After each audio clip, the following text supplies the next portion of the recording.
Olá pessoal, tudo bem? Meu nome é Marta Cordeiro, sou psicóloga.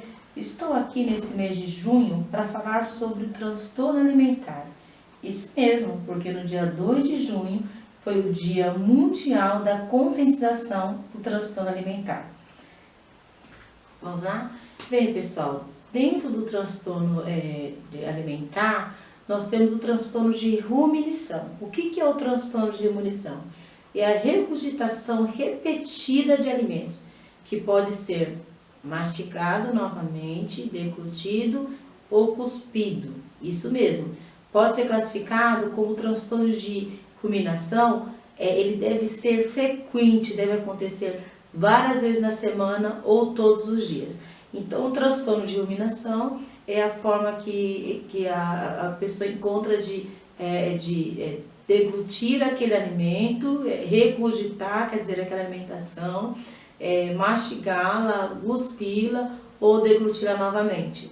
Quando isso acontece repetidas vezes, todos os dias, várias vezes na semana, é considerado um transtorno alimentar que é caracterizado, que tem um nome aí de transtorno de ruminação e precisa de ajuda. Também dentro do transtorno alimentar, nós temos o transtorno restritivo ou evitativo. Lembrando que o transtorno alimentar, essas classes de transtorno alimentar, podemos assim dizer, ela está relacionada com a percepção que está distorcida que o indivíduo tem dele mesmo e do relacionamento que ele tem com a alimentação. Bom, o transtorno alimentar restritivo, evitativo, ele causa uma perturbação alimentar na percepção do indivíduo, ou seja, a pessoa ela nega o alimento, ela tem uma negação acerca dos nutrientes, acerca do que envolve a alimentação, do que envolve aquele alimento, aquela comida, tudo que está envolvido na alimentação, ele tem uma certa restrição, uma certa negação em aceitar. Principalmente, a gente vê uma característica principal do transtorno alimentar restritivo evitativo e a esquiva ou a situação de rejeição, de afastamento do alimento. A pessoa ela nunca está pronta para ficar próximo de onde que tem o alimento. Então a pessoa evita, tem comportamento de esquiva na cozinha, no horário de almoço, horário de jantar, restaurantes, lanchonetes, lugar onde as pessoas estão comendo, num convívio social, no intervalo de uma faculdade, intervalo da escola. Ela tem comportamentos de esquiva onde que tem a presença de alimentação.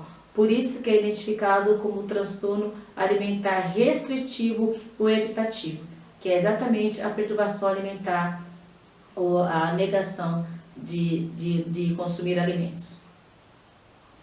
Bom, pessoal, dentro do transtorno alimentar, nós temos também a anorexia nervosa. Bom, a anorexia nervosa, como a grande maioria das pessoas já tem conhecimento, é a preocupação de ingestão de caloria, de ingerir calorias, ou seja, existe uma restrição de ingestão calórica em relação à necessidade, que leva o indivíduo a um peso corporal relativamente baixo. O que é isso? O peso leva o indivíduo a um peso inferior ao peso mínimo normal.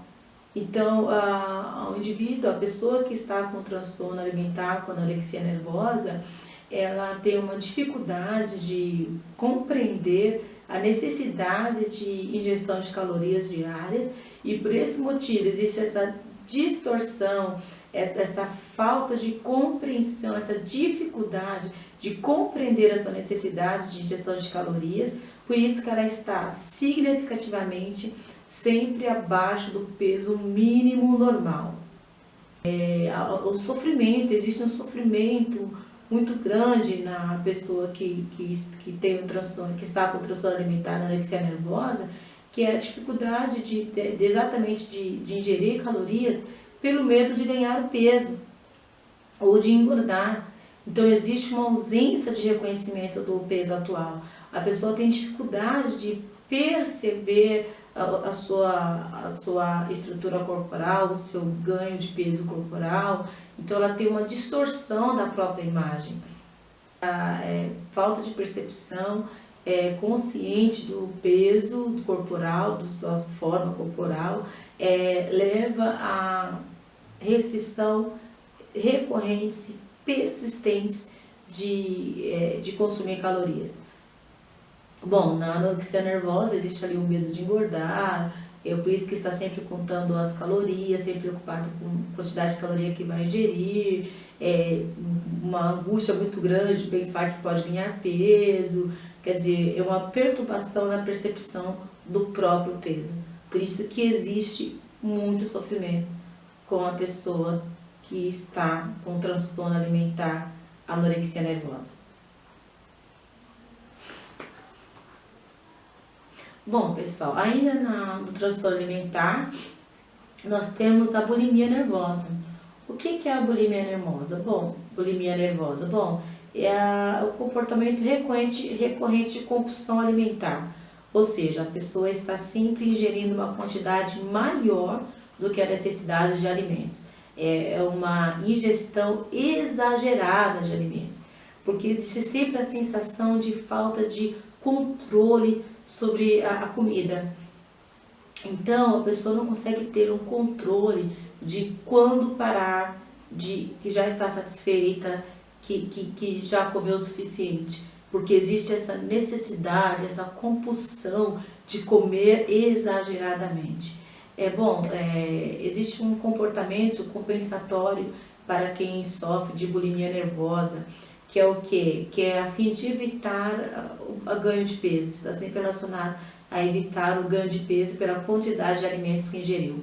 E que comportamento é esse compensatório? É de provocar o vômito, é de tomar laxantes, é de fazer alguma coisa que faça com que, claro que é um pensamento disfuncional, mas ele acredita, a pessoa que está com bulimia nervosa, que tem essa compulsão alimentar, a fim de evitar a culpa de ganho de peso, ela acredita o quê? Bom, se eu provocar o vômito, se eu começar a usar laxante, se eu fizer qualquer coisa que coloque esse alimento para fora, essa quantidade exagerada de alimentos, eu não vou ganhar peso. Por isso que a bulimia nervosa também está relacionada, como todo transtorno alimentar, está relacionada à percepção que o indivíduo tem dele e da alimentação. Então, uma dificuldade no relacionamento com o alimento, uma distorção do reconhecimento da alimentação na sua vida. Então, ele é sempre, na bulimia nervosa, a pessoa está sempre indevidamente, claro, influenciada pela forma que ela tem de peso corporal. Quer dizer, ela é sempre influenciada negativamente, indevidamente, pelo que ela acredita, do que é normal, do que é ideal em relação à quantidade de peso. Por isso que quando ela consome um valor muito alto de alimentos, ela provoca o vômito como uma sensação de compensar aquele dano. Bom, pessoal, finalizando então acerca do que é o transtorno alimentar, falei de uma forma muito resumida para levar um pouco desse conhecimento para vocês. Então, o transtorno alimentar, ele sempre vem carregado de sofrimento. Ele leva a pessoa a prejuízos clínicos, psicológicos e psicossociais. O tratamento, ele tem necessidade, é importante durante o tratamento, que seja incluída a inclusão de outros profissionais, como orientador nutricional, como psiquiatras, como psicofagos, com terapia individual, com psicólogo, terapia familiar, que a família ela precisa estar envolvida nessa mudança de comportamento, nesse trabalho. Por que isso é importante? Porque o transtorno alimentar ele está envolvido com uma complexidade de fatores muito importantes, como fatores socioculturais, fatores genéticos, fatores neuroquímicos, fatores familiares, que estão todos associados ao descobrimento psíquico da pessoa, ao desenvolvimento psíquico da pessoa, Bom, o objetivo do tratamento é estabilizar o estado clínico e nutricional da pessoa que está mal estabelecido. Fazendo o quê? Restabelecendo padrões saudáveis de alimentação e identificar a fim de resolver os fatores psicossociais que foram mantenedores do transtorno alimentar. Por isso que é importante que se você se identificou ou conhece alguém que se identifica com alguma das características ou tem dúvida relacionada ao diagnóstico de transtorno alimentar, procure ajuda médica, fale com alguém, um profissional da área da saúde, que eu tenho certeza que ele vai saber te orientar e vai ajudar você. Muito obrigada, até a próxima.